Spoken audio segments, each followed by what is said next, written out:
Welcome everyone. This is the Indian Express newspaper of 5th October 2022 and I will explain this newspaper in 3 steps. First is why is the news, second is what is the news, and third is what can we expect in the future about the topic that is given in the news. So let's get started with the first news, which is Election Commission asks parties to explain how they plan to finance poll promises. And this step from the Election Commission have drawn opposition fire. So what does that mean and why is this news? Because you may have heard of promises that political parties and politicians do during elections. That was also referred by Prime Minister Modi as a reveille culture. So now a lot of debate we have seen in India regarding these freebies. So now Election Commission have took step, and Election Commission of India Tuesday wrote to parties proposing that they spell out ways and means of raising additional resources to finance the promise, which means they have to explain the Election Commission what are the means, how do they raise resources to finance the promises, which means the promise they do, how do they get the money to fulfill the promises, and what the impact it would have on the fiscal sustainability of the state or central government. How does it impact the fiscal sustainability, which means how do you manage this expenditure in your own budget of central or state government. So what are the explanations that are sought by Election Commission? First is extent and expanse of coverage, which means how much and for how many people does the freebie covers. Ways of raising resources. How do you raise the money? Where does the fund comes from? Third is impact of raising resources plan. Does expenditure on these freebies impact other sectors? Because expenditures are mainly done for the welfare. At least they are said that they are done for welfare, even if they are done or not, which means there is an intentional, you can call politicians to this freebies for two main win-win situation. First is to win elections in order to get votes. Second is to win the heart of people by doing welfare. So both these conditions must be present in a politician if these freebies are for positive actions. And if only one thing is present, which is only to win election, then these freebies are just a reveille culture. We'll see this in next page. What is the Election Commission's take? Now the Proforma seeks detail of the extent and expanse of the coverage of the promised scheme. For example, whether the scheme would be universal, which means whether the scheme will cover all of the people, or whether it is only for the below poverty line families, or it is a community specific scheme, for example just for Hindus or Muslims or Dalits. Then again it has to find out the quantification of physical coverage, how much is the coverage, and financial implications. I've explained this, how can it impact other sectors also. Also the ways and means of raising resources for meeting the additional expenditure to be incurred in fulfilling the promises. If you need more money for fulfilling the promises that you have done, how do you add more money? What are the ways? How do you do that additional expenditure? They have to explain, all political parties will have to give this explanation in detail to the Election Commission. Now the parties will have to detail how they propose to raise the additional resources to finance a scheme or schemes if voted to power. So, for example, if they plan an increase in tax and non tax revenues, rationalize expenditure, go for additional borrowing, or do it in another manner.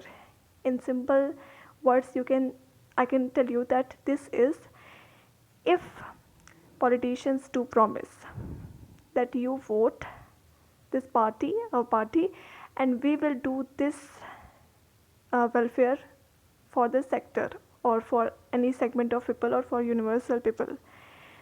How do they finance the scheme? Whether they will increase the tax, whether they will increase non tax revenues, whether they will rationalize the expenditure, which means maintaining budget, how they can do it, whether they will borrow from some outside states or additional borrowing from inside the country or any other manner, all you have to explain. Now the election commission has said, and why this is done, why election commission have done this, why it wants explanation, is because this disclosure of the promises in a prescribed format will bring in a standardization in the nature of information, which means there will be a lot of information present, standard information, not just you can say assumptions. There are no assumptions, there is a format present and there will be standard information, and this will help the voters. They can compare that which politician is actually doing welfare and which politician is only doing such promises to get vote, and then they can make an informed decision. To make these steps mandatory, the Election Commission plans to propose an amendment to the relevant clauses in the Model Code of Conduct. And these steps will become mandatory. And how exactly? Because there will be an amendment in the Model Code of Conduct. So this is a great step. What can we expect in future? Opposition. There will be a lot of opposition from political parties, because their propaganda will end this way. There has been a lot of propaganda regarding taking votes from the public. For example, in a southern state, a politician promised to give gold, some quantity of gold, to everyone if they voted. And this was not now, in between years, it was at least 4 or 5 years ago. So how this gold will help the economy? So if politicians give something that is really doing welfare, then this cannot be a revenue culture. For example, giving sewing machines to women. For example, this can make the economy, this can make their income better. Giving free education, free health care. This is not a freebie. This is a duty of government. If you are promising free education, free health care, then this is a legitimate freebie. But giving free gold is not a freebie. It is just a method to seek votes. So we can expect a lot of opposition in the future. We'll move to our next news, which is about Russia-Ukraine war. So Prime Minister Modi have told Zelensky that no military solution, India ready to help. So he called out that there can be no military solution. Also, you may have heard that Prime Minister Modi called out in the SCO, which is Shanghai Cooperation Organization, he called out to Mr. Putin that this is not an era of war, this is an era of development. And India has always taken a stand that only dialogue and diplomacy can solve this conflict, nothing else. So now again they are in a statement that there can be no military solution to the conflict, and India was ready to contribute to any peace efforts. So, if there are any peace efforts regarding dialogue and diplomacy, then India will see to help. So, Prime Minister also reiterated the importance of respecting the UN Charter, international law, sovereignty, and territorial integrity of all states. Because India is the survivor, it is also victim. So, it understands the condition of territorial integrity, its importance. And how is it victim? Because it is a victim from China's side. China do not respect territorial integrity of India. So it understands the pain. And now Ukraine is facing the same. So Prime Minister emphasized the importance India attaches to safety and security of nuclear installations, including in Ukraine. What nuclear installation here Prime Minister is referring to? He is referring to Zaporizhia nuclear power plant. It is Europe's biggest power plant. And there is a grave danger to this power plant because both sides were shelling, which means they were attacking near this nuclear power plant. So nuclear facilities could have far-reaching and catastrophic consequences for public health and environment. Already there were pre-preparations because the people that were living near this nuclear plant were given iodine tablets in case any catastrophe occur. And it was expected that if this nuclear installation gets attacked, then at least 65% of the world population will not be alive, which means 5 out of 7 billion will be dead. So this can have a catastrophic consequences for both public and environment. Now also last Saturday, India abstained on a UNSC resolution against Russia over its annexation of Ukrainian territories, and it said that escalation of rhetoric or tension is in no one's interest.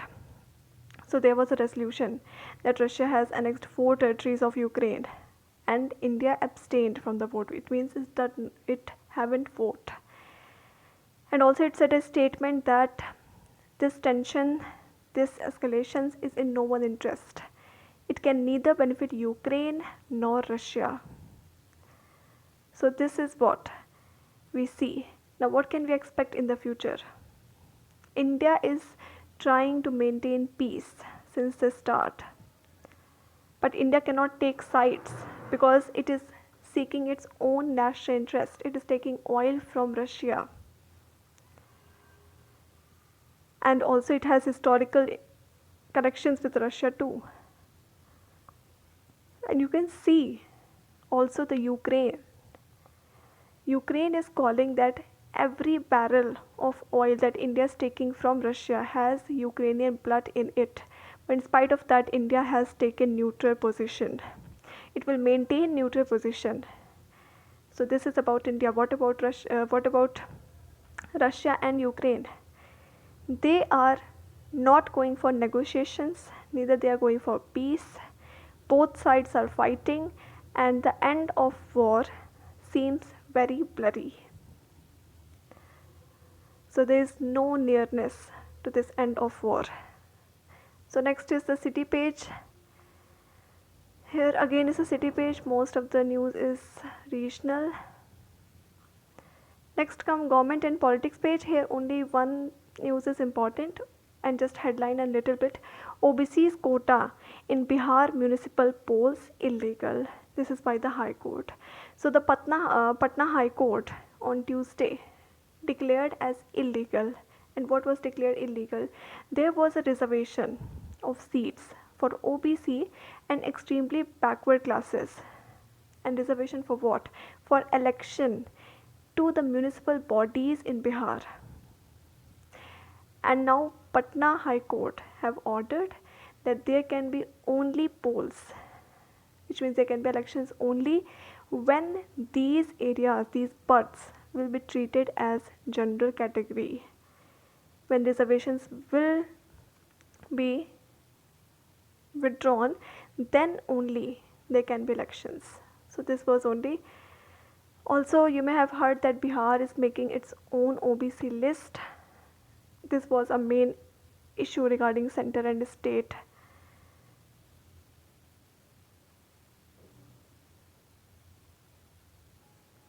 Coming to next page, we see Express Network. Here also most of the news is crime and terror based. Coming to next page, which is return to status quo ante needed for normalcy in eastern Ladakh. This is by the IAF chief. So why is this news? This news is because last time we see that the Chinese envoy to India has called on that now the situation is overall stable and now Galwan Valley has normalized. So I'll go back to history for starters. There was a clash in Galwan area, which is located in eastern Ladakh. So both sides, China's army, China's PLA, which is China's army, and Indian army, both have a lot of bloody conflict. Indian side soldiers have martyred and China's side has also martyred. Since then, a lot of friction points were there where both the armies were in front. In fact, some areas were there which have armies just at a distance of 100 meter. So now what have occurred? Since 2020, there were a lot of rounds of talk in order to de-escalate both the armies and whatever infrastructure they have made. So now what is the situation is that all friction points have been resolved and now every soldier is de-escalating, whether it is India's side or it is from the China's side. So now what he is calling, IAF chief is calling that when the situation will go to status quo ante, which means since the 2020, what was the situation in 2020 June, when this situation will occur, when each and every soldier will be placed where it was placed in June 2020, then only this clash will be called normal, which means then only normalcy will come. So Air Chief Marshal V.R. Chaudhary on Tuesday said appropriate non-escalatory measures were taken in response to recent Chinese air activities along the LAC in eastern Ladakh. So he added that return to status quo ante prior to standoff was a key for situation to become normal in the region, what I've explained. Status quo ante, when you will reach the point which was before June 2020, before Galwan clash, then you can call that situation has become normal. So his comments, which means IAF Chief General comments, have came after Chinese envoy Sun Widong said. So he said last time in Saturday that situation along the border is overall stable and two sides have moved from emergency response that followed the Galwan Valley clashes in June 2020 to normalized management. So he has called that now it is normal situation. What can we expect in future? We can expect in future when we see the present. So you see who was the aggressor. China was clearly the aggressor from the Chinese side. Their soldiers started all these clashes. So if China remains normalized, if it wants peace, then only we can expect normalization in this valley. Obviously, China also blames India, that India was the aggressor. But we can clearly see that here in this valley, the clash was started by Chinese soldiers. So it depends on China's intention. What does it want?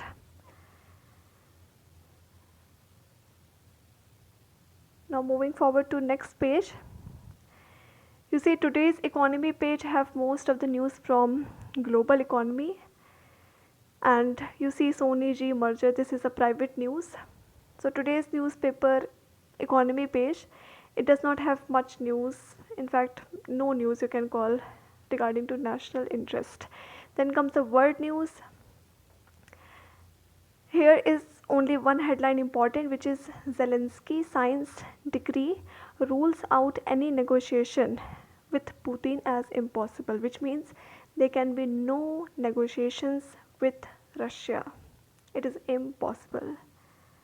So Russia is now going ahead with invading more of Ukraine, and Ukraine is trying to get its land back. So both sides are at complete conflict. Here also you see most of the news is not related to India as much. So this comes an end to the newspaper. Now you can read this newspaper by yourself as well.